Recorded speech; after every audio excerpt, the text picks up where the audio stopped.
Moi, ce n'est pas par la force, ce n'est pas par la puissance, ce n'est pas par mes capacités, c'est vraiment par le Saint-Esprit. Et je dis merci au pasteur qui ne se décourage pas, qui insiste, qui relance, même si je reporte, pour que je puisse quand même servir Dieu. Amen. Le thème de l'année pour nous, c'est progresser dans la vie de prière et dans le service. 2026, année de progrès dans la prière et dans le service. Et la semaine dernière, dimanche dernier déjà, le serviteur de Dieu nous a déjà introduit dans ce thème-là, le sujet pour nous de cette année. Et nous avons eu cette grâce aussi le mercredi et le vendredi d'être encore édifiés, d'être encore instruits par rapport à ce thème. Et nous continuons parce que c'est le thème de l'année. Nous continuons. Et aujourd'hui, je viens de donner le titre à Nathan. Il est en train de le marquer. Donc, c'est 2026, année de progrès dans la prière et dans le service. Année de progrès, cela veut dire que nous sommes appelés à progresser. C'est-à-dire que là où nous sommes, nous ne devons pas nous arrêter là. Là où nous sommes, même si effectivement nous avons réalisé des grands progrès, même si nous avons beaucoup progressé dans la prière, même si nous avons beaucoup progressé dans le service, mais nous sommes encore appelés à progresser. Nous sommes appelés à grandir. Nous sommes appelés à croître dans ces deux domaines-là. Il y a beaucoup de domaines, mais là particulièrement, nous parlons de ces deux domaines, la prière et le service. Et donc, moi, pour aborder ce thème, je suis parti de notre modèle qui est Jésus-Christ. De notre modèle qui est Jésus-Christ. Non pas pour dire que Jésus avait besoin de progresser. C'est pas ça. Notre modèle dans le sens que nous devons copier sur lui. Nous devons faire comme lui. Et donc, le thème, prier comme Jésus, servir comme Jésus. Amen. Amen. Parce que Jésus, sur cette terre, il a prié. Tout fils de Dieu qu'il est, il a prié. Il avait une mission. Il est venu, il a abandonné son trône. Il est venu sur cette terre. Il est né d'une femme. Il a grandi comme tous les enfants. Il avait une mission. Mais Jésus priait. Jésus a servi. Amen. Et donc, ce matin, nous allons prendre comme exemple Jésus-Christ.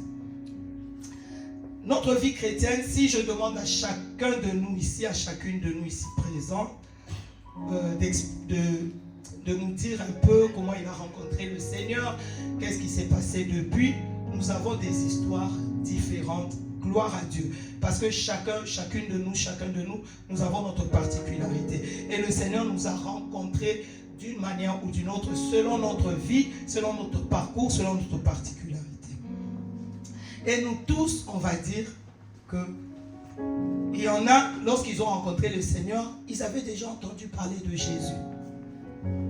Nous allons prendre l'exemple de nos enfants aujourd'hui. Ils naissent en nous voyant prier, en nous entendant prier. Ils grandissent avec ça. Et il arrivera un moment où ils vont faire une rencontre personnelle avec Christ. Mais leur rencontre personnelle va être différente d'un autre enfant du même âge que eux, qui est né même le même jour, la même année que eux, lorsque cet autre enfant qui n'a jamais entendu parler de Christ va rencontrer le Seigneur. Parce qu'ils ne vont pas partir sur la même base. Il y a un qui va partir en sachant déjà que Christ est Dieu, qu'on prie, qu'on impose même les mains. Nos enfants tout petits qui sont, si tu lui dis je suis malade, il va venir, il va te mettre les mains, il va t'imposer les mains. Donc, chacun de nous, nous commençons notre vie chrétienne quelque part. En tout cas, pas sur le même point. Nous commençons notre vie chrétienne. Mais nous sommes appelés à grandir. Aussi bien quelqu'un qui avait déjà une certaine connaissance que la personne qui n'avait aucune connaissance sur Jésus-Christ. Et j'aimerais commencer par dire une chose. J'ai beaucoup hésité, mais je vais en parler quand même. Lorsque nous rencontrons le Seigneur, lorsque la parole, la bonne nouvelle, l'évangile nous est annoncé, nous ouvrons notre cœur, nous mettrons notre foi dans ce qui nous est annoncé et nous recevrons, nous acceptons Christ, nous reconnaissons Christ comme notre Seigneur et Sauveur. Donc, à ce moment-là, où il y a une repentance sincère dans nos cœurs, j'aimerais que chacun de nous, chacune de nous, alors que je parle de ça, puisse réellement voir si ce cheminement a été accompli, réalisé. Lorsqu'on nous parle, on nous annonce la bonne nouvelle. Notre cœur est touché. Nous saisissons que Jésus-Christ, s'il est venu sur cette terre, il est fils de Dieu. S'il est venu sur cette terre, c'est pour moi. Notre cœur est touché. Nous pleurons sur toute notre vie passée. Toute notre vie jusqu'à ce moment-là. Nous regrettons sincèrement tout ce que nous avons mené parce que c'est pour tout cela que Jésus-Christ est venu. Lorsque nous avons fait cette repentance, nous devenons enfants de Dieu. Amen. Et donc, la nouvelle naissance. Nous sommes nés de nouveau. Nouvelle naissance. Nous sommes nés de nouveau. Et je dis que j'ai hésité avant d'en parler, mais j'en parle. Et souvent, lorsque nous naissons de nouveau, nous nous déclarons chrétiens. Mais je veux dire, nous ne sommes pas chrétiens. Qu'est-ce que c'est qu'être chrétien? Être chrétien, c'est manifester Christ en nous. Si nous regardons dans la Bible, on nous dit que c'est Antioche que la première fois on a parlé de chrétiens. Chrétiens, en fait, ceux qui ont déjà entendu, ceux qui connaissent un peu sur Jésus-Christ. Ne nous trompons pas, même ceux-là qui disent qu'ils ne croient pas en Christ, mais si tu lui dis tu es chrétien, il va dire ah, toi tu es chrétien, mais Jésus normalement n'agit pas comme ça. On est d'accord? Ils le disent, des personnes qui ne connaissent pas Christ. C'est-à-dire que lorsque nous naissons de nouveau, nous avons la mission de manifester la vie de Christ en nous. Et lorsque nous manifestons la vie de Christ en nous, ce n'est pas à moi de dire que je suis chrétien. C'est la manifestation de Christ en moi qui va faire dire à tout le monde que celui-là c'est un chrétien. Celui-là c'est un chrétien. Celle-là c'est une chrétienne. Pourquoi? Parce que tu manifestes le caractère de Jésus. C'est ça qui fait de nous chrétiens. Et donc, quand tu es né de nouveau, tu n'es pas forcément chrétien. Pour que tu sois chrétien, il faut que tu manifestes le caractère de Jésus. Et ça, c'est le défi de tout celui qui est né de nouveau. Tout celui qui est né de nouveau, il a le défi de manifester Jésus-Christ, de manifester la vie de Christ en lui. Et donc, c'est pour ça que nous devons apprendre de Jésus-Christ. Nous devons méditer sur la vie de Jésus. Nous devons étudier la vie de Jésus. Nous devons échanger sur la vie de Jésus, sur tous les aspects de la vie de Jésus lorsqu'il a été sur cette terre. Parce que nous sommes sur cette terre. Nous n'allons pas déjà commencer à nous occuper de ce que nous ferons lorsque nous serons dans la présence de Dieu. Là, pour l'instant, notre défi, c'est de manifester le caractère de Jésus-Christ. Et donc, moi, par rapport à ce thème, 2026, progresser dans la prière et dans le service. En tout cas, le Seigneur, par son esprit, m'a orienté vers Jésus-Christ. Et pour cela, nous allons prendre la lecture dans l'épître de Paul aux Éphésiens, le chapitre 4. Paul aux Éphésiens, chapitre 4, le verset 13. Je pense qu'on va commencer au 12. J'invite le peuple de Dieu à se mettre debout, s'il vous plaît, à honorer le Seigneur par cette première lecture.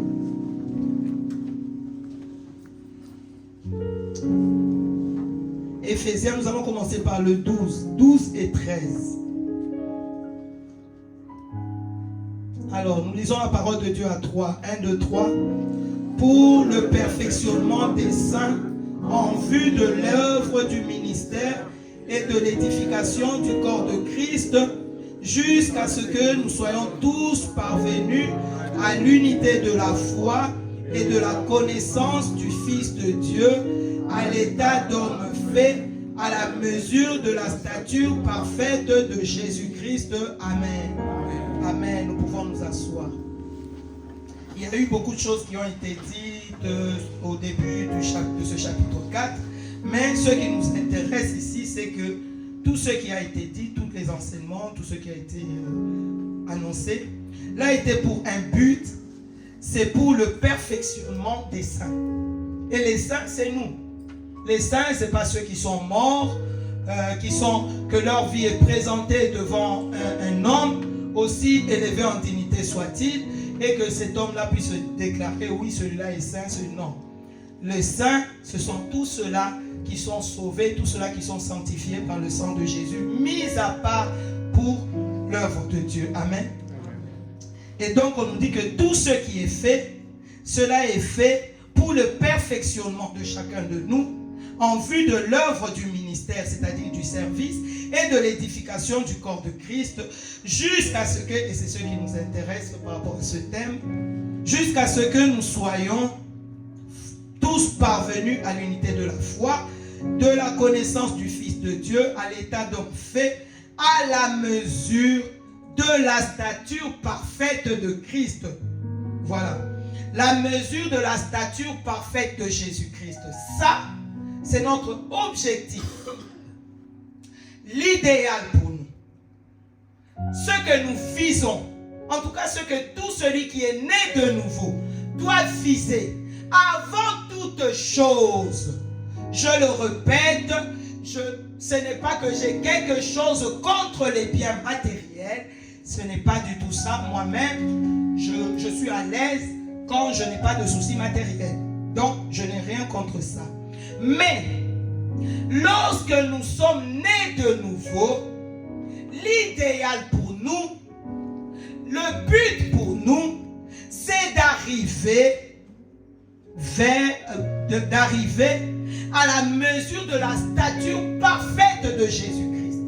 C'est-à-dire que notre idéal, le but de notre course, le but de notre vie chrétienne, le but de tous, de notre marche de chaque jour, le but même qui fait que nous soyons là ce matin, le but même que nous prions, le but même que nous faisons, nous étudions la Bible, tout ce que nous faisons, nous le faisons parce que nous marchons ou nous courons vers cet objectif-là, vers cet idéal-là, qui est la stature parfaite de Jésus-Christ. Maintenant, on nous précise la stature parfaite de Jésus-Christ. On ne dit pas la stature de Jésus-Christ. La stature de Jésus-Christ est une stature parfaite. C'est pour ça que je parle d'idéal.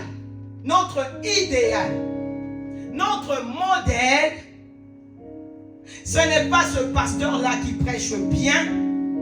Ce n'est pas cet autre-là qui s'habille très bien. Ce n'est pas celui-là qui prie bien, qui impose les mains aux malades et les malades sont guéris. Ce ne sont pas notre idéal. Quand bien même, je prie et je bénis le Seigneur pour l'œuvre qui se fait au travers de ses servantes et ses serviteurs. Mais Notre idéal, c'est la stature parfaite de Jésus-Christ. Amen. Lorsque nous courons, lorsque nous œuvrons, lorsque nous prions, lorsque nous visitons quelqu'un, lorsque nous intercédons, lorsque nous apportons nos offrandes, lorsque nous arrangeons l'église, ayons toujours à l'esprit que nous sommes en train de poursuivre la stature parfaite de Jésus-Christ. Et si, ça je dis entre parenthèses, si nous avons cela dans notre cœur, dans notre esprit, rien ne pourra nous freiner, rien ne pourra nous arrêter, rien ne pourra nous ramener en arrière. Parce que nous saurons pourquoi je fais telle chose. Si je fais parce que je veux que le pasteur me donne un poste de responsabilité, si le pasteur ne me donne pas, je vais me décourager. Si je vais rendre visite à quelqu'un parce que je veux qu'il vienne le dimanche prochain apporter un témoignage pour dire que je bénis Dieu, maman Betty est venue me voir, personne d'autre n'est venu, il n'y a que maman Betty. Si je le fais pour cela et que la sœur le dimanche prochain vient justement témoigner, mais ne me cite pas dans son témoignage, je risque de me décourager et de repartir en arrière. Mais si je fais toutes ces choses en sachant consciemment et pleinement en moi que je fais toutes ces choses parce que je suis en train de poursuivre l'idéal qui est Jésus-Christ, quoi qu'on dise de ce que je fais. Enfin, quand je dis quoi qu'on dise, il faut quand même que je fasse des choses selon Dieu. Je ne veux pas dire je m'en fiche, même si je mène une vie désordonnée. Je ne veux pas dire je m'en fiche de ce que les autres disent. Non, ce n'est pas ça. Mais si vraiment je marche dans les voies du Seigneur, je sers Dieu, je fais tout ce que le cœur qui monte dans mon cœur pour le Seigneur, quel que soit ce que je recevrai comme retour des hommes, je veux poursuivre parce que je sais pourquoi je fais toutes ces choses. Je sais. Si je prie Dieu seulement parce que je veux obtenir quelque chose, si je n'obtiens pas la chose, je risque de dire, mais Seigneur, où tu es? Le Dieu qu'on m'a présenté, où tu es? Je vais demander des comptes à Dieu. Mais si je viens prier, bien sûr que je prie aussi pour mes besoins. Mais si je viens prier parce que je poursuis l'idéal qui est Jésus-Christ, peu importe ce qui adviendra de moi, je veux continuer ma route. Je veux continuer ma course parce que je sais pourquoi je cours. Je cours pour atteindre un idéal qui est Jésus-Christ. Amen. Amen. Et donc là, nous avons besoin de savoir, oui, 2026, oui, année de progrès, oui. Mais pourquoi? Pourquoi? Parce que quelqu'un d'autre peut dire, bah oui, moi, en tout cas là où je suis satisfait de ma vie de prière, je suis satisfait de mon service, je suis satisfait. Il y en a parmi nous qui sont comme au bain des dômes. Tu vas dans l'ouverture de la salle, c'est lui ou elle qui ouvre la salle. Tu vas pour ranger les chaises, c'est lui ou elle qui range les chaises. Tu vas dans les visites, c'est lui ou elle qui va dans les visites. Pour prier, qui est présent dans toutes les réunions, qui fait tout, qui jeûne, qui prie, qui veille, qui rend visite, qui impose les mains, les malades sont guéris, qui prêche, il y en a qui font tout ça. Maintenant, si on vient lui dire 2026 année de progrès, ah, mais moi je suis déjà. J'y suis déjà. Donc, pourquoi 2026 doit être pour chacune de nous année de progrès dans la prière et dans le service? Parce que nous poursuivons un idéal. Amen. Amen. Parce que nous tendons et nous sommes appelés à poursuivre et nous sommes appelés à tendre vers cette stature parfaite de Jésus-Christ. Parce que Jésus-Christ a prié. Parce que Jésus-Christ a servi. Amen. Donc, là, nous avons un peu expliqué pourquoi le Saint-Esprit m'a orienté vers Jésus-Christ. Et nous allons commencer par prier comme Jésus. Prier comme Jésus, c'est compliqué. En même temps, c'est pas compliqué. Dans la Bible, on nous parle beaucoup de Jésus-Christ qui priait. On va prendre Luc 6, l'évangile de Luc, le chapitre 6, le verset 12.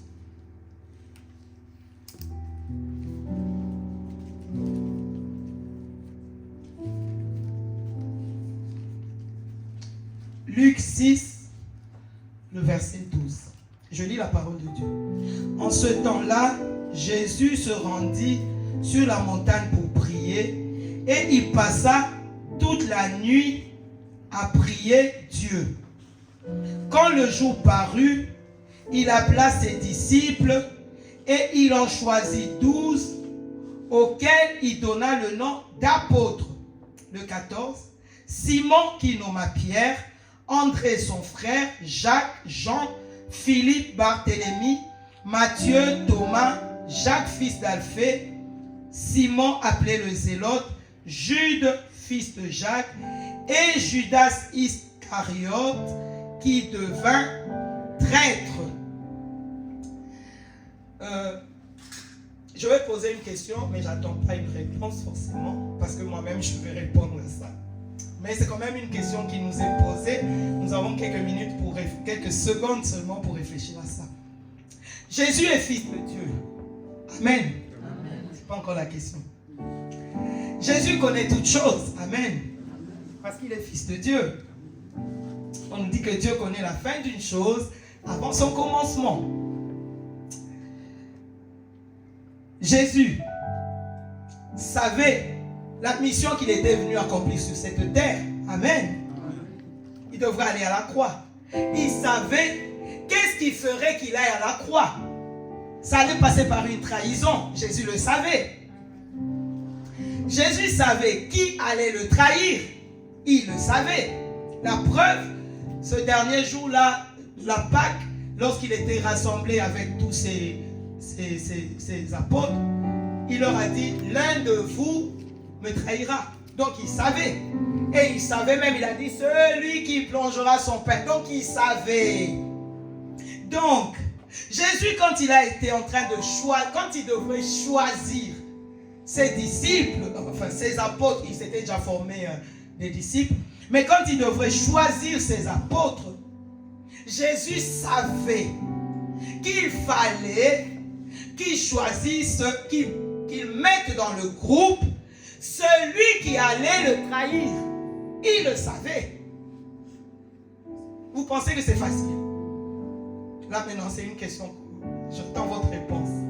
Est-ce que c'est facile de prendre quelqu'un? On sait que lui, c'est lui qui va être le traître. Est-ce qu'on va le choisir? Dans la logique humaine, on ne va pas le choisir. Dans la logique toute simple, on ne va pas le choisir. Pourquoi je vais choisir quelqu'un? Je vais faire entrer dans mon groupe. Pourquoi je vais faire entrer dans mon ministère? Pourquoi je vais faire entrer dans ma maison? Pourquoi je vais faire entrer dans mon service quelqu'un qui va venir pour me trahir? Pas de logique. Selon les hommes. Et donc, c'est un choix qui est difficile à faire. Et pour que Jésus arrive à faire ce choix, Jésus a prié toute une nuit. Jésus a prié toute une nuit. Ce n'est pas écrit qu'il a prié pour Judas. Mais je crois vraiment que Jésus a prié la nuit pour avoir le cœur de prendre Judas dans son groupe. C'était le choix le plus difficile. C'était le choix le plus difficile pour Jésus. Il a prié toute la nuit pour cela. Il nous arrive à avoir des choix difficiles à faire. Il nous arrive à avoir des choix difficiles à faire.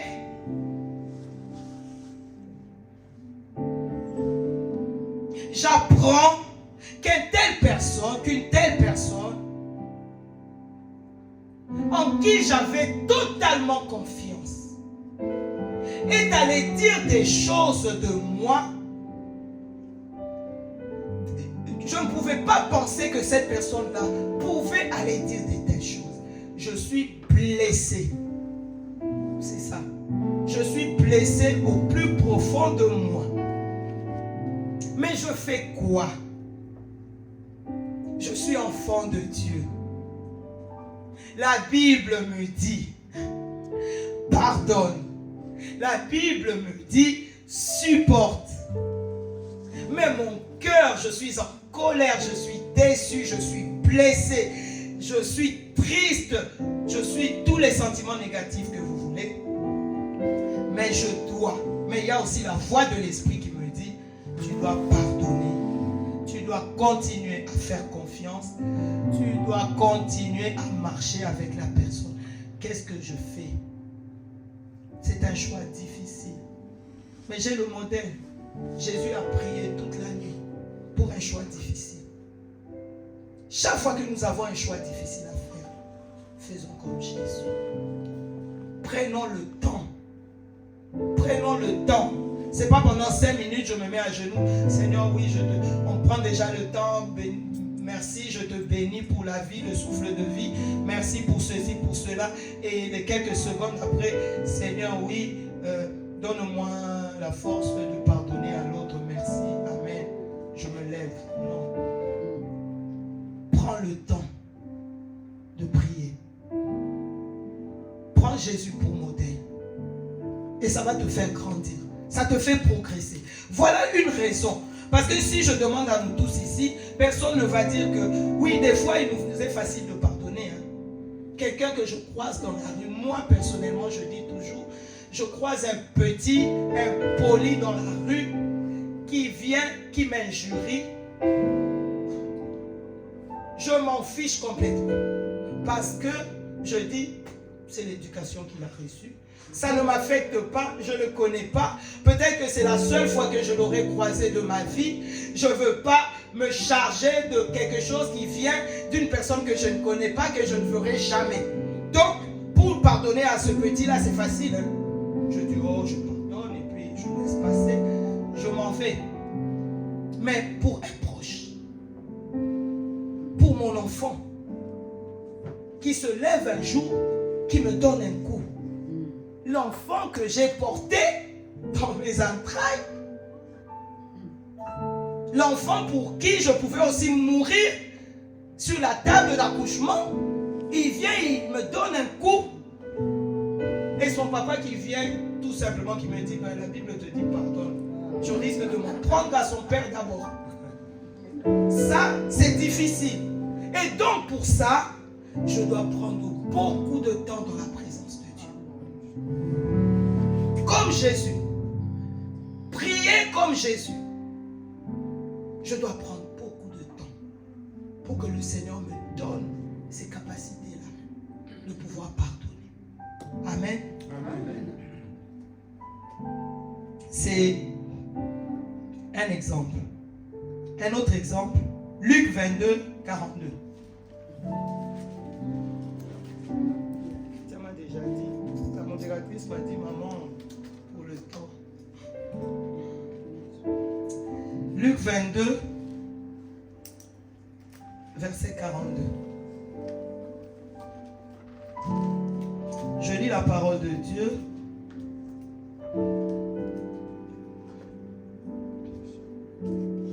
Je commence par 40. Lorsqu'il fut arrivé dans ce lieu, il leur dit, priez afin que vous ne tombiez pas en tentation. Puis il s'éloigna d'eux à la distance d'environ un jet de pierre, et s'étant mis à genoux, il pria, disant, le 42 donc, Père, si tu voulais éloigner de moi cette coupe, toutefois, que ma volonté ne se fasse pas, mais la tienne. Amen. Priez comme Jésus. Priez comme Jésus. Nous allons voir que Jésus allait, il revient, il trouve ses disciples endormis, et finalement Jésus va leur dire, vous n'avez même pas pu tenir 1 heure. C'est-à-dire que Jésus a prié au moins 1 heure. Et nous les chrétiens, il nous suffit de nous entendre prier. Nous allons prier pour demander telle chose à Dieu. Nous prions, Seigneur, accorde-nous, Seigneur, bénis mon frère, Seigneur, ceci, Seigneur, cela. Mais, à la fin, nous omettons ou nous oublions ou nous ne voulons pas forcément dire, Seigneur, que ta volonté se fasse et pas la mienne. Des fois, nous, volontairement, nous ne le disons pas parce que nous voulons absolument que Dieu me donne la chose que je lui demande. Donc, si je dis, Seigneur, que ta volonté, peut-être que la volonté de Dieu est que je n'ai pas cette chose-là. Donc, nous pouvons omettre. Mais, aujourd'hui, le Saint-Esprit vient nous dire, prions comme Jésus. Ça nous fait progresser dans notre vie de prière. Prions comme Jésus. Quelle que soit la chose que nous demandons à Dieu, quel que soit le besoin que nous présentons à Dieu, rendons gloire à Dieu à la fin de notre prière. En lui disant, toutefois Seigneur, que ma volonté ne se fasse pas, mais la tienne. Que ma volonté ne se fasse pas, mais la tienne. C'est donner gloire à Dieu. Prenons pour modèle Jésus-Christ. Ça va nous faire grandir. Ça nous évitera des personnes, une maman, une femme, qui a été dans la stérilité dans son mariage pendant 13 ans, la 14e année, elle conçoit, elle accouche d'un beau bébé, et 2 années, 5 années plus tard, l'enfant est dans un état critique. Cette maman va prier, elle va jeûner, elle va prier. Mais si elle omet, à la fin de chaque fois qu'elle prie, de dire Seigneur, pas ma volonté mais la tienne. Si elle omet de dire ça, si jamais l'enfant arrivait à mourir, cette maman-là, cette pauvre maman, par le désespoir, risque de lever le poing contre Dieu. Pourquoi? Parce que sa prière était que sa volonté à elle se fasse. Mais si chaque fois qu'elle priait, elle disait Seigneur, non pas ma volonté mais la tienne, l'enfant est rétabli, gloire à Dieu. L'enfant meurt, gloire à Dieu. C'est la volonté de Dieu. C'est ça qui nous fait progresser dans notre vie. Le progrès que nous voulons avoir, c'est ça. Le progrès, c'est pas seulement je priais 20 minutes, maintenant que je prie 45 minutes. Oui, c'est un progrès. Mais le progrès, c'est ça. Lorsque je prie, que je prie comme Jésus. Seigneur, voici mon besoin. Seigneur, voici ma demande. Mais toutefois, Seigneur, non pas ma volonté, mais que ta volonté se fasse. Si nous nous exerçons à prier comme ça, nous progressons. Nous progressons. Et nos progrès seront visibles de tout le monde. Ce que la Bible nous dit, c'est dans le livre de Timothée, je n'ai pas la référence. Paul disait à Timothée que tes progrès soient évidents aux yeux de tous. Je prie dans le secret. Personne ne sait peut-être que moi je prie. Mais parce que tous mes besoins, lorsque je les présente à Dieu, pas seulement, quand je dis mes besoins, ce n'est pas seulement mes besoins moi propre. Je peux prier pour ma voisine. Mais à ce moment, quand je viens devant Dieu, c'est mon besoin. C'est que ma voisine soit sauvée, que ma voisine soit guérie, que ma voisine... Voilà, je peux prier. Mais chaque fois, personne ne sait peut-être que chaque fois que je m'approche de Dieu, je lui présente les besoins de mon cœur. Mais je reconnais que Dieu est souverain. Je donne la gloire à Dieu. Si nous mettons cela en pratique, en prenant comme Jésus, en prenant Jésus comme modèle, à coup sûr, nos progrès seront évidents aux yeux de tous. Amen. Amen. Nos progrès seront évidents aux yeux de tous. Jésus a prié. Non pas ce que je veux, mais que la volonté de Dieu. Nous allons dans Matthieu 14. Ce sont les quelques exemples que j'ai pris de Christ. Matthieu 14, le verset 19.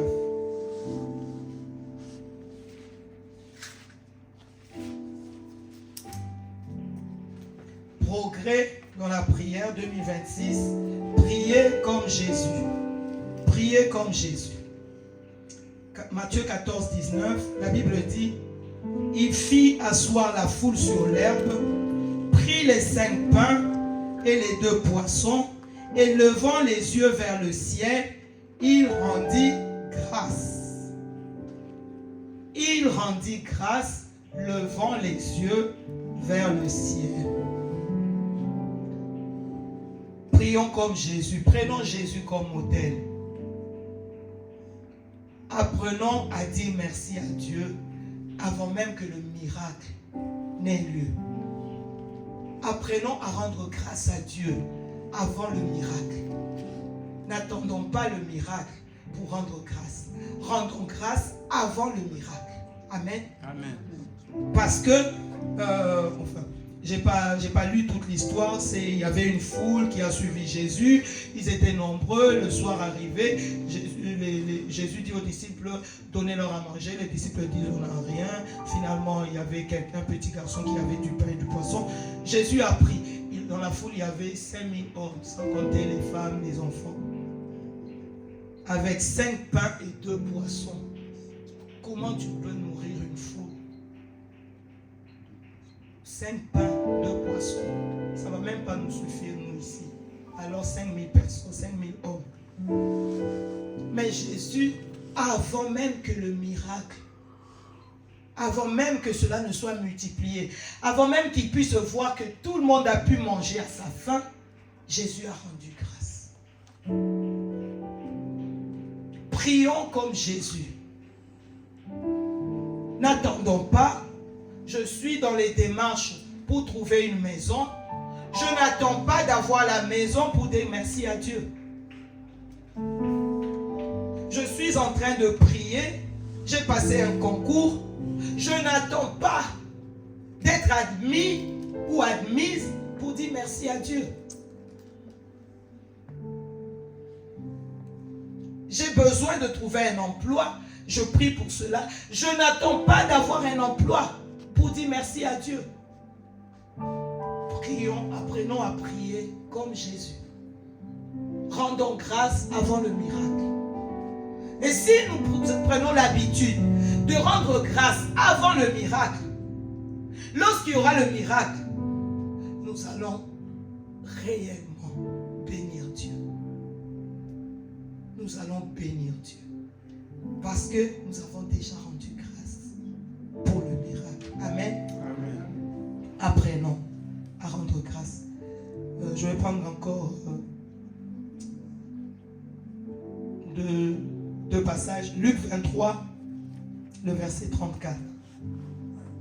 je fais vite pour passer au deuxième point, le service. Luc 23, le verset 34.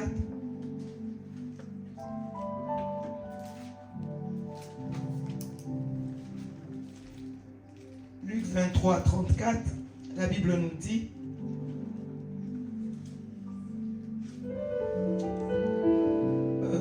Jésus, je lis la parole de Dieu. Jésus dit: Père, pardonne-leur, car ils ne savent ce qu'ils font. Ils se partagèrent ses vêtements en tirant au sort.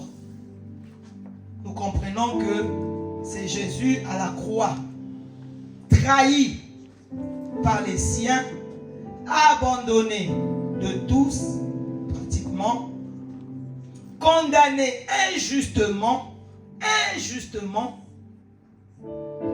mis à la croix, exposé devant tout le monde, exposé comme un malfaiteur qu'il n'est pas, et même entouré de deux malfaiteurs à la croix. Son vêtement qu'il avait est pris, on lui crache dessus, on l'insulte, on se moque de lui, on dit plein de choses.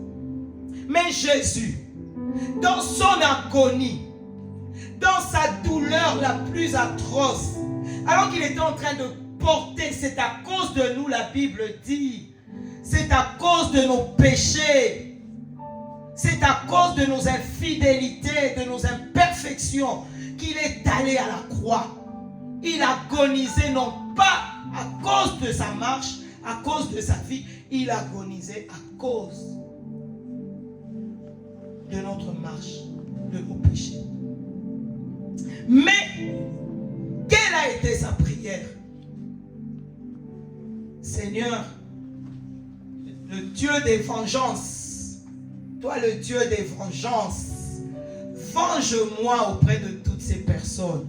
Prouve que je suis ton enfant. Prouve que je n'ai rien fait dans toute cette histoire. Prouve que je suis innocent. Prouve, Seigneur, qu'il soit dans la confusion. Est-ce que ça a été la prière de Jésus? Non. La prière de Jésus: Père, pardonne-leur, car ils ne savent ce qu'ils font. Apprenons à prier comme Jésus. Devenons pas comme ça, mais devant le Père.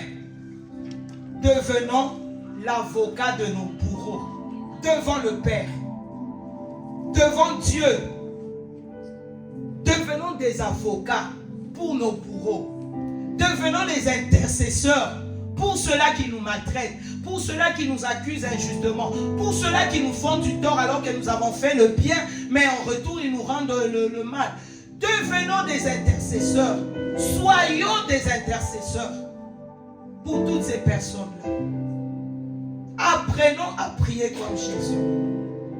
Et nos progrès seront évidents aux yeux de tous. Nous n'allons pas le faire en public. Nous n'allons pas le faire en public. Pour que les gens entendent, ou que les gens sachent que je prie.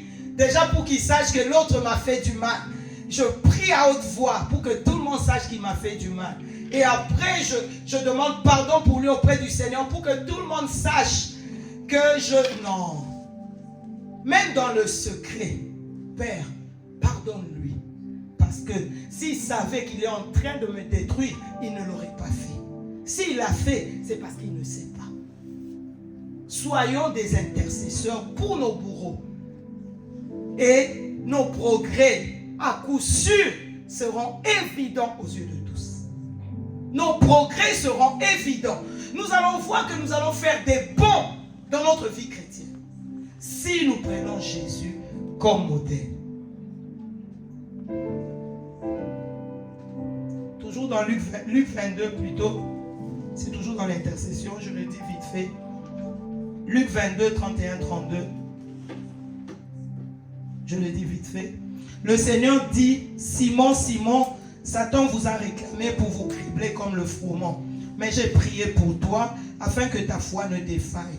Et toi, quand tu seras converti, affermis tes frères. Satan t'a réclamé, Satan vous a réclamé, mais j'ai prié pour toi. Ça, je pense que quand même nous le faisons souvent. Le Seigneur peut te révéler quelque chose pour un frère, pour une soeur, pour quelqu'un que tu connais, pour la nation. Le Seigneur nous révèle des choses. Nous avons souvent le réflexe de prier, d'intercéder par rapport à ça. Gloire à Dieu. Mais nous sommes encouragés, nous sommes exhortés encore ce matin à persévérer en prenant toujours Jésus comme modèle. Je prends Luc 5. Vite fait aussi. Luc 5, le verset 15 et le verset 16. Je lis la parole de Dieu. Sa renommée se répandait de plus en plus. Et les gens venaient en foule pour l'entendre et pour être guéris de leur maladie. Et lui, il se retirait dans les déserts et priait. Ça, c'est difficile, hein? Quand tu as accompli des exploits avec le Seigneur, il y a des gens qui viennent. Après le culte, moi là, je prêche. Je dois me prêcher d'abord à moi, pas aux autres, d'abord à moi. Je prêche. Après le culte, oh, qu'est-ce qu'on est encouragé quand quelqu'un vient te dire, ah ma soeur, sois bénie, ta prédication m'a fait du bien. Qu'est-ce qu'on est encouragé et qu'est-ce qu'on aimerait rester avec cette soeur-là, ce frère-là, pour qu'il nous dise. Et même on peut poser des questions. Ah bon, qu'est-ce qui t'a touché vraiment dans la prédication? Ah bon, ah gloire à Dieu. La Bible dit, la foule venait pour congratuler Jésus, mais Jésus, il se retirait pour aller prier. Le plus important pour Jésus, ce n'était pas les fleurs que les hommes pouvaient lui lancer. Ce n'était pas ça le plus important pour Jésus. Le plus important pour Jésus, c'était tout de suite aller rendre des comptes à son Dieu, à son Père, rendre grâce à son Dieu, à son Père et demander et avoir déjà la prochaine mission. Voilà ce qui est important pour Jésus. Malgré le succès, malgré la réussite, malgré tout, lorsque la foule veut venir, chez nous on dit il y a coin. Tu prends le coin, tu t'éclipses pour aller devant ton maître, pour prier, pour rendre grâce et pour faire le compte rendu. Tu étais chargé d'une mission. Il faut que tu ailles rendre compte de la mission que tu as accomplie. Prenons Jésus comme modèle dans la prière, dans ces quelques exemples que j'ai donnés. En tout cas, je sais et je bénis Dieu qu'il y a pas mal, si pas tout, nous le faisons déjà, mais nous sommes appelés à progresser. Parce que, je ne l'ai pas dit, quand on nous dit la stature parfaite de Jésus-Christ, nous savons, même les gens du monde disent, hein, la perfection n'est pas de ce monde. Donc, tant que nous serons sur cette terre, nous n'atteindrons pas la stature parfaite de Jésus. Donc, nous avons toujours à travailler. Même si tu fais déjà tout ce qui est fait, tout ce qui est dit là, mais tu dois continuer, tu dois persévérer, parce que tant que tu seras sur cette terre, tu ne vas pas atteindre le but. C'est un idéal. Nous courons vers l'idéal. Nous marchons vers l'idéal. Mais nous n'atteignons pas l'idéal. Donc, continuons. En tout cas, nous sommes exhortés à continuer à prier. Amen. À prier en prenant Jésus comme modèle. Donc, 2026, année de progrès dans la prière. Prier comme Jésus. Je ne dis pas qu'il n'y a que cette orientation-là. Dimanche dernier, le pasteur nous a donné une orientation. Hier, pendant la prière d'intercession en ces lieux, Papa Trésor nous a donné aussi une orientation. Et là, aujourd'hui, le Seigneur nous donne encore une orientation. Donc, mettons cela en pratique. Priez comme Jésus. Nous avons les versets qui vont être mis. Sinon, si quelqu'un veut les versets, il peut me trouver, je pourrais donner. Mais méditons sur cela. Méditons sur la vie de prière de Jésus. Ce n'est pas exhaustive, ce que j'ai donné. Jésus a prié, il n'a fait que prier. Mais prenons cela comme modèle et appliquons cela. Ne tardons pas à mettre cela en pratique pour que nous puissions réellement progresser. Amen. Amen. Amen. Deuxième point, servir comme Jésus. Servir comme Jésus. Je commence par Jean 13. Jean 13, le verset 13 jusqu'à 15. Jean 13, verset 13 à 15. Je lis la parole de Dieu. C'est Jésus qui est en train de parler. Vous m'appelez Maître et Seigneur. Et vous dites bien, car je le suis. Le 14. Si donc, je vous ai lavé les pieds, moi le Seigneur et le Maître, vous devez aussi vous laver les pieds les uns les autres. Amen. Nous disons toujours Jésus Seigneur. Oui, c'est vrai, il est Seigneur, il le dit. Jésus mon Maître, oui, il est Maître, il est ton Maître, il est le Maître de l'univers tout entier, il est ton Maître, oui. Mais ce Jésus-là, que tu appelles Seigneur, que tu appelles Maître, il dit, moi qui suis ton Maître, moi qui suis ton Seigneur, je me suis mis à genoux pour laver les pieds de ceux-là qui sont mes disciples. Et c'est pour montrer l'exemple. Pour montrer l'exemple. Et il dit, si donc, moi qui suis le Seigneur et le Maître, je vous ai lavé les pieds, vous devez, nous devons nous laver les pieds. Et surtout les serviteurs de Dieu. Je regarde Papa Claudie, je regarde Pasteur Jacques. Nous devons laver les pieds. Parce que le Seigneur avec un grand S et le Maître avec un grand M, il l'a fait.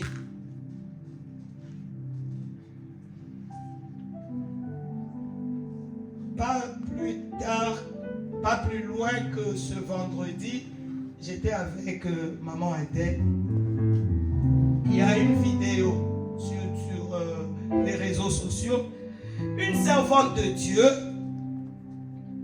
qui descend d'une voiture, qui arrive à son bureau, qui descend d'une voiture, qui s'en va, qui ferme pas la portière.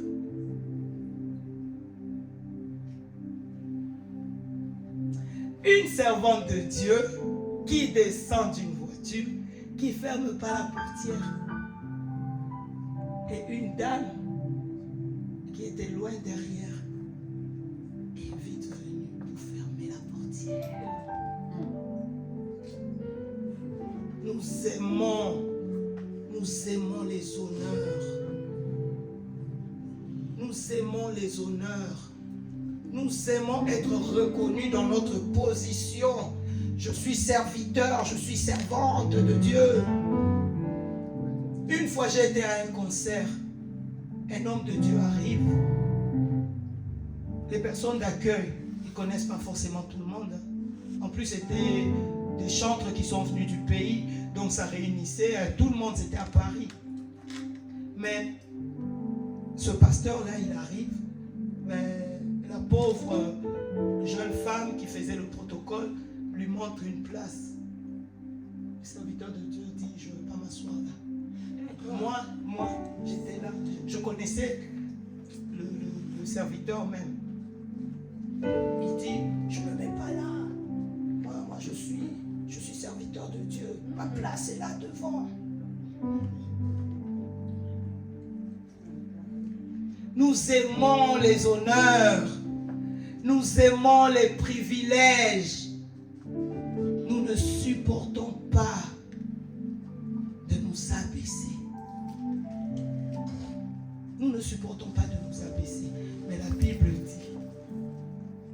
Et il y a même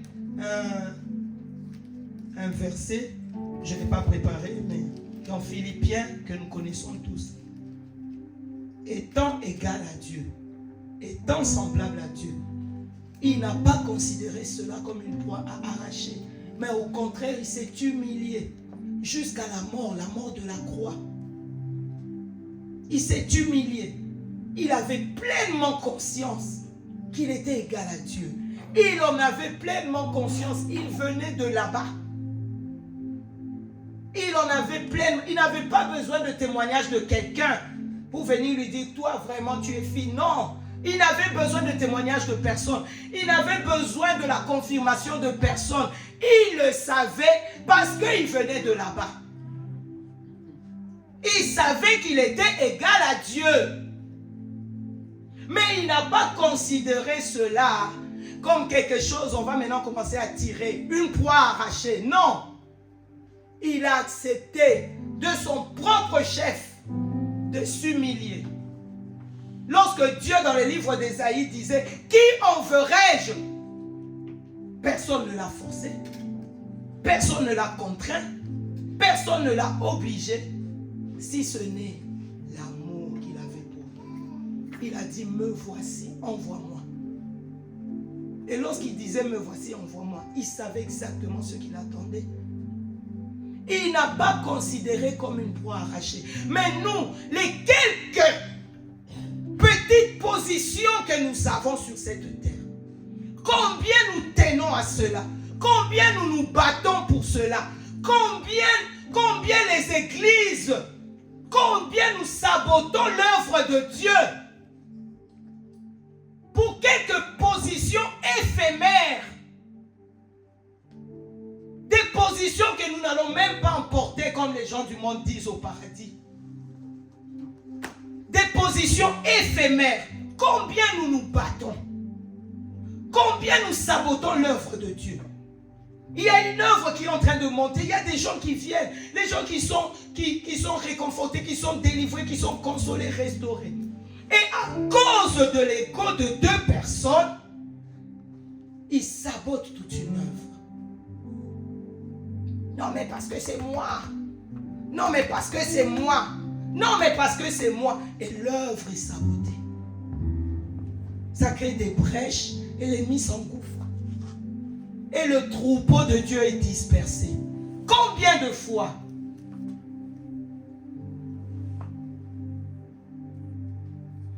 serviteur, le service, servir comme Jésus. On ne peut pas avoir un modèle plus parfait que Jésus pour le service. On ne peut pas avoir un modèle plus parfait. Il a servi, il a guéri, il a fait manger les gens, il a ressuscité les morts, il a restauré des vies, il a accompli plein de miracles. Mais il a été cloué.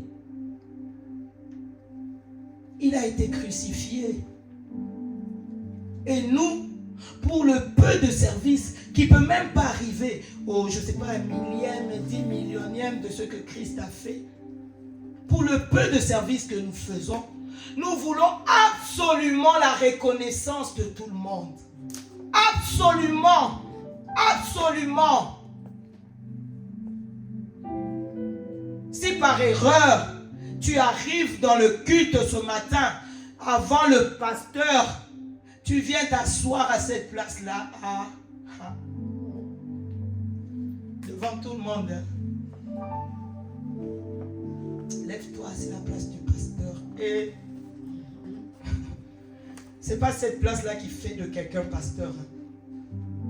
C'est pas de ce maître-là qui fait de toi pasteur. C'est Dieu qui est un pasteur. Amen. Amen. Servir comme Jésus.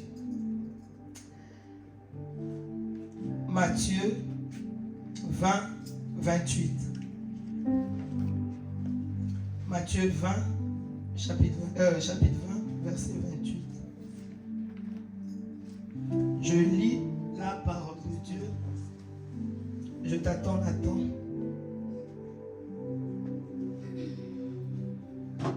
Matthieu 20, 28.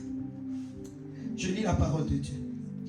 C'est ainsi que le Fils de l'homme est venu, non pour être servi, mais pour servir et donner sa vie comme la rançon de plusieurs. Le Fils de Dieu est venu pour servir.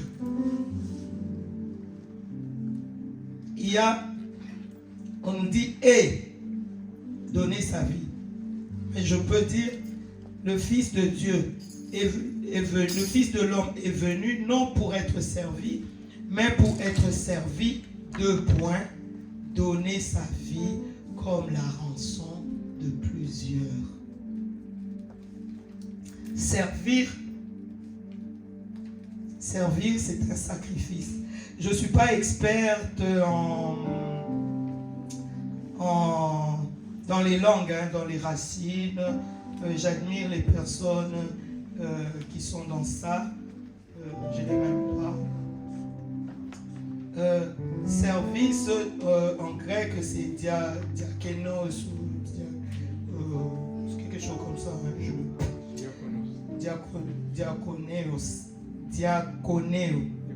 Diaconéo. Servir. Donc d'où le mot diacre. C'est-à-dire servir, travailler pour les autres. Travailler pour les autres. Lorsque nous servons Dieu, regardons seulement à Dieu. N'attendons pas la rétribution des hommes. N'attendons pas les remerciements des hommes. N'attendons pas les félicitations des hommes. Regardons seulement à Dieu. Maintenant, je ne suis pas en train de dire, il faut que cela soit entendu aussi. Je ne suis pas en train de dire, je ne suis pas en train d'encourager le peuple de Dieu à mépriser les serviteurs de Dieu. Je ne suis pas du tout dans ça.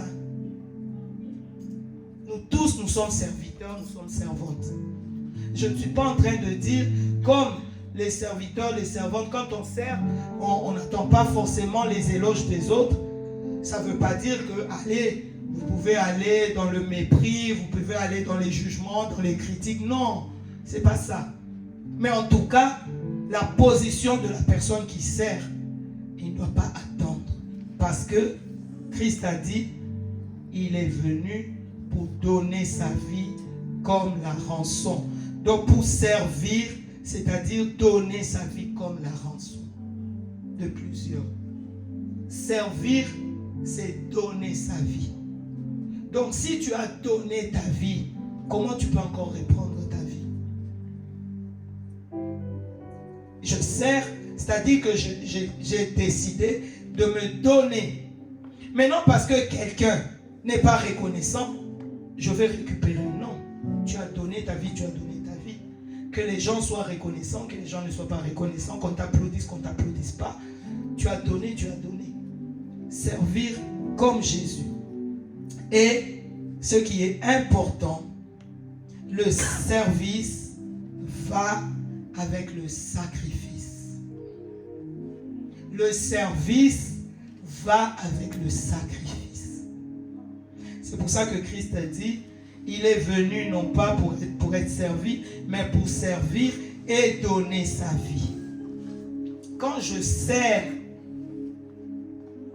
c'est un sacrifice que je fais. Mais c'est un sacrifice. Je sers mon frère, je sers ma soeur, dans l'accueil, à l'accueil, je sers mon frère, je sers ma soeur.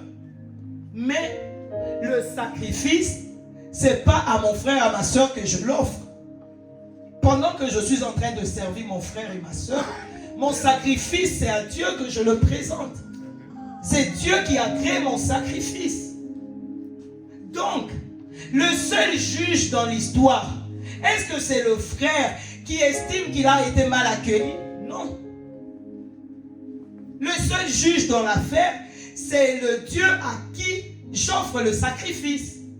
Parce que c'est lui qui agrée ou pas mon sacrifice.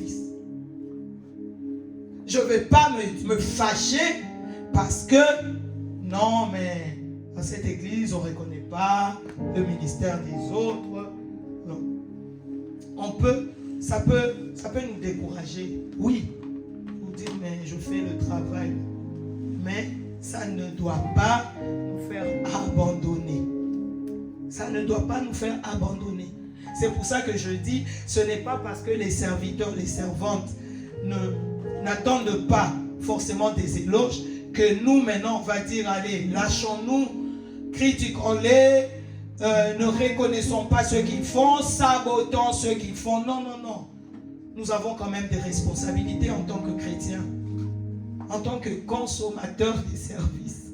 Nous avons quand même des responsabilités. Et la toute première responsabilité, c'est le respect vis-à-vis du travail de l'autre. Le respect. Amen. Donc, le service va avec le sacrifice. Et service ultime, cela a été à la croix de Golgotha. Service ultime. Jésus à la croix, il était en train de servir. Il était en train de servir. Et donc, je parle à toute l'assemblée parce que nous sommes tous appelés à servir d'une manière ou d'une autre. Lorsque tu sers, considère que tu as la croix, comme ça. Tu ne peux pas rendre, tes mains sont comme ça. Tu ne peux pas rendre, tes pieds sont comme ça. Tu ne peux pas faire ça. Tu es comme ça. Tu es à la croix. Tu es à la croix. Lorsque tu sers, tu es à la croix. Les gens viendront cracher sur toi. Les gens viendront te frapper. Les gens viendront t'insulter. Tu es comme ça. Service rime avec sacrifice. Et le service ultime, Christ l'a accompli à la croix. Parce que la Bible nous dit dans le livre des Hébreux, je ne l'ai pas préparé, mais c'est dans le livre des Hébreux, lorsqu'on nous présente Christ comme le souverain sacrificateur selon l'ordre de Melchisédek, la Bible déclare, alors que nous, on le voyait cloué à la croix, la Bible dit, il a traversé le tabernacle grand, le tabernacle parfait du Dieu vivant, le tabernacle qui n'est pas fait des mains d'hommes, mais fait des mains de Dieu. Pendant qu'il était cloué à la croix, il était dans le service. Nous savons que dans le temple, dans le Saint des Saints, le souverain sacrificateur entrait une fois dans l'année pour faire le service.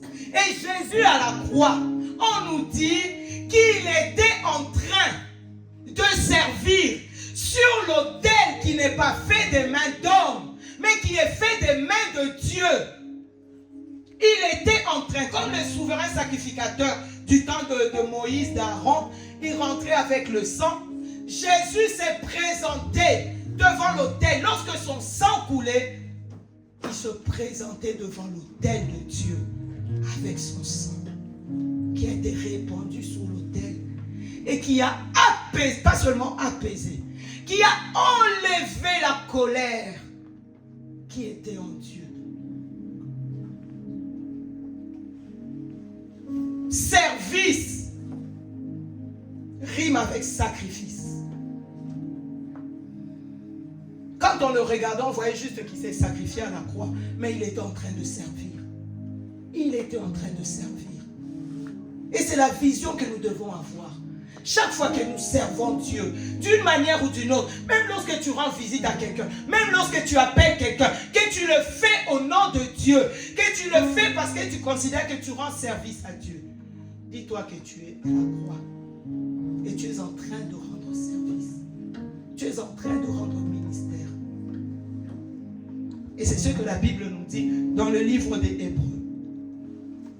Jésus-Christ, souverain sacrificateur. Et donc, maintenant, il y a, je vais clôturer parce qu'il y a beaucoup de choses, mais je ne peux pas le dire. Jean 15, 15. Jean 15, 15.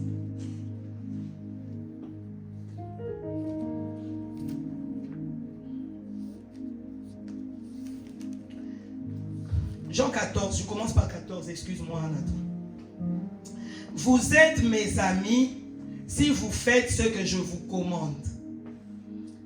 Je ne vous appelle plus serviteur, parce que le serviteur ne sait pas ce que son maître fait, ce que fait son maître. Mais je vous ai appelé amis, parce que je vous ai fait connaître tout ce que j'ai appris de mon Père.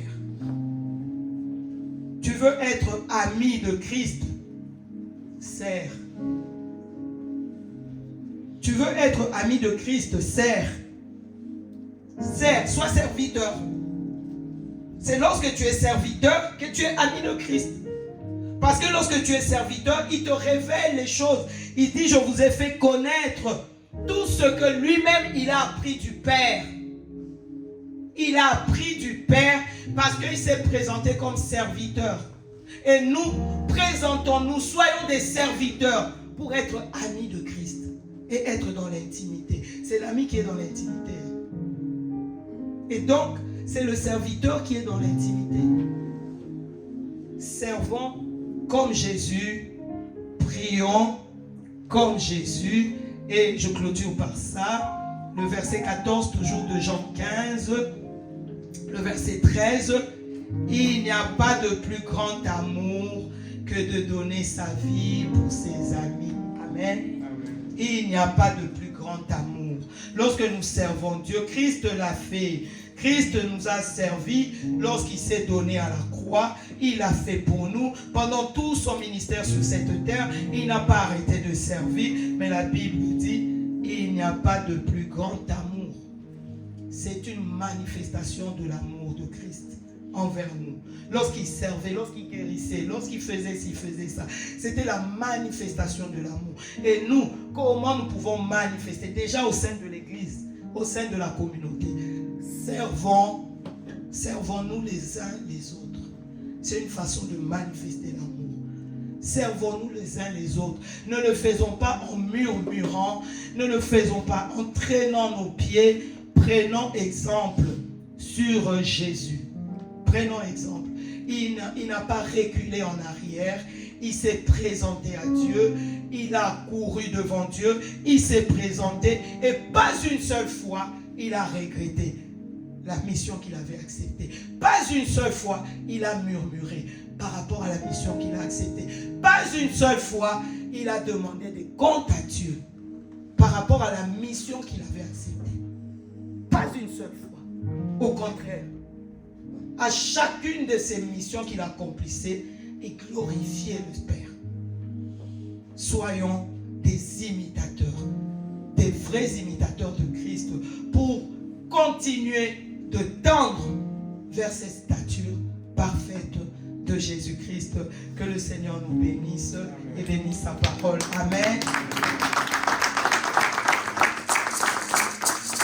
Nous allons prendre l'instant, nous allons prier.